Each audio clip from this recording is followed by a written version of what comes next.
নমস্কার, রাত ৮টার আকাশ বার্তা আপনাদের সকলকে স্বাগত। সঙ্গে রয়েছে আমি অমৃতা। সাধারণ টোটো চালকের বাড়ি থেকে লক্ষ লক্ষ টাকার অস্ত্র উদ্ধার, রহস্য বাড়াচ্ছে সন্দেশখালী। সিবিআইয়ের দাবি, যেসব অস্ত্র উদ্ধার করা হয়েছে তার বেশিরভাগটাই আনা হয়েছিল আমেরিকা থেকে। এই যে শাহজাহান যখন সিপিএম এর ছিল পিস্তল নিয়ে ঘুরতো, এখন AK-47 নিয়ে ঘুরছে। এখন তো বিদেশি অস্ত্রও পাওয়া যাচ্ছে। একটা বর্ডারের জায়গা, সেখানে যদি এরকম দেশ বিরোধী গতিবিধি হয়, এরকম অস্ত্রের একেবারে আড়ত হয়ে যায়, তাহলে ভারতের সুরক্ষা কোথায় আছে?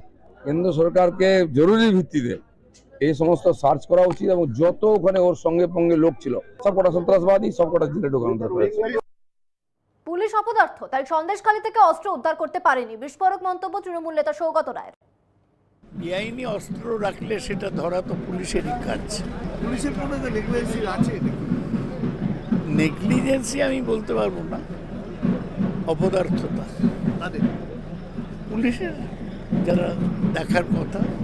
এরই কি সুযোগে কেন্দ্রীয় এজেন্সি নিচ্ছে? কেন্দ্রীয় এজেন্সি একটা মোটিভ নিয়ে করছে, তৃণমূলকে ছোট করার মোটিভ। রাজ্যকে না জানিয়ে এনএসজিকে সঙ্গে নিয়ে অনৈতিকভাবে সন্দেশখালীতে অভিযান চালিয়েছে সিবিআই। নির্বাচন কমিশনে নালিশ জানালো তৃণমূল কংগ্রেস। পাল্টা কমিশনে গিয়ে মমতা বন্দ্যোপাধ্যায়কে নিশানা করলেন শুভেন্দু অধিকারী। উচ্চ আদালত প্রধান বিচারপতির বেঞ্চ সিবিআইকে দায়িত্ব দিয়েছে, তাই হয়েছে।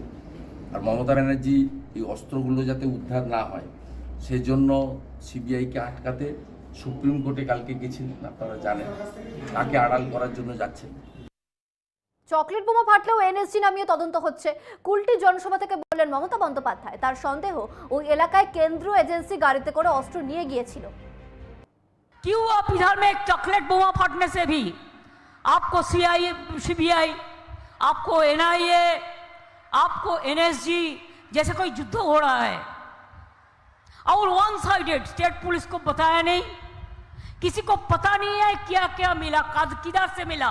ये भी हो सकता है खुद उन्होंने गाड़ी से ले आया।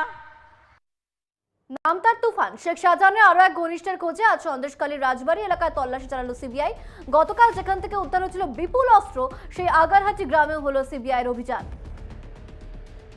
বামেদের এসএসসি ভবন ঘেরাওয়ে তুলকালাম কাণ্ড, পুলিশের সঙ্গে বেঁধে গেল ধস্তাধস্তি। যোগ্যদের চাকরি ফেরাতে হবে, এই দাবিতে পথে নামেন বাম ছাত্র যুবরা। সরকার ঘুষ নেবার জায়গা রেডি করেছে বলেই ছেলেপুলেরা ঘুষ দিতে পেরেছে। তাদের শাস্তি হোক, তাদের চাকরি যাক, কারণ যোগ্যরা চাকরি না পেয়ে রাস্তায় বছরের পর বছর বসে আছে। কিন্তু যারা যোগ্য, যারা চাকরি পেল, তাদের কি হবে?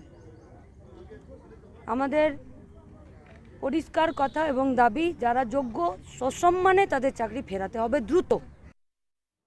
চাকরি হারিয়ে দিশেহারা শিক্ষক ও অশিক্ষক কর্মচারীরা আমরা নিজের এলাকায় ঠাট্টা বিদ্রুপের শিকার হচ্ছি, জানালেন তারা। গত 5 দিন ধরে শহীদ মিনারে জড়ো হচ্ছেন চাকরি হারা শিক্ষাকর্মীরা।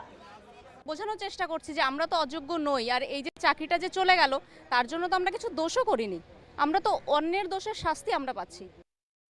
কুলটিতে জনসভায় যাওয়ার পথে কপ্টারের মধ্যে পড়ে গেলেন মুখ্যমন্ত্রী, তবে বড়সড় চোট পাননি তিনি।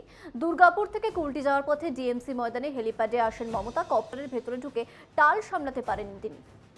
কেউ ভাবেন হেলিকপ্টারে করে এলাম, তা নয়। হেলিকপ্টারটা আগুনের মতো দগ্ধ হয়ে থাকে, ঝনঝন ঝনঝন করে এয়ারপোর্টে মানুষের কষ্ট হয়, হেলিকপ্টারে যারা পাইলটরা আছে তাদেরও কষ্ট হয়।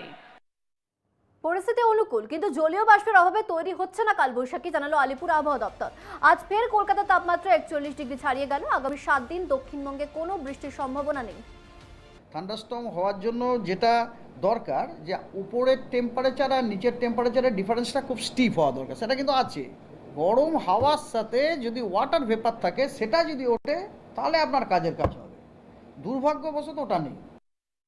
এ রাজ্যে বিজেপি এলে লক্ষ্মীর ভান্ডার বন্ধ করে দেবে। বীরভূমের খয়রাশোলে ভরা জনসভায় অডিও টেপ শুনিয়ে দাবি করলেন তৃণমূলের second in command Abhishek Bandyopadhyay. উনি বলছেন যে বিজেপি জিতলে লক্ষ্মীর ভান্ডার বন্ধ হয়ে যাবে। যতদিন তৃণমূল রয়েছে আর মমতা বন্দ্যোপাধ্যায়ের সরকার রয়েছে, যতদিন আমাদের সরকার রয়েছে, ভারতবর্ষের যত বড় শক্তি চেষ্টা করুক, আপনার লক্ষ্মীর ভান্ডার কেউ আটকাতে পারবে না, এটা আমাদের গ্যারান্টি। ভোটের আবহে বিজেপি নেতার বাড়িতে বিস্ফোরণ, উত্তেজনা ছড়ালো উত্তর 24 পরগনার হাসনাবাদে। ভোটের জন্য বোমা মজুত করে রাখা হয়েছিল, অভিযোগ তৃণমূলের। পাল্টা তৃণমূলকেই দায়ী করল বিজেপি। প্রশ্ন হচ্ছে যে নিমাই দাসের ঘনিষ্ঠের বাড়িতে যে বিস্ফোরণটি হলো, তো এখানে সিবিআই যাবে না, এনআইএ আসবে না, এনএসজি ঢুকবে না? সারা পশ্চিমবাংলার মানুষ দেখেছে, আর তার সেই দৃষ্টিটাকে ঘোরানোর জন্য পাল্টা বিজেপির কার্যকর্তাদেরকে আর ফাঁসানোর জন্য এটা করা হয়েছে। আকাশ আমাদের ভিডিও ভালো লাগলে like, comment, share and subscribe করে দিও।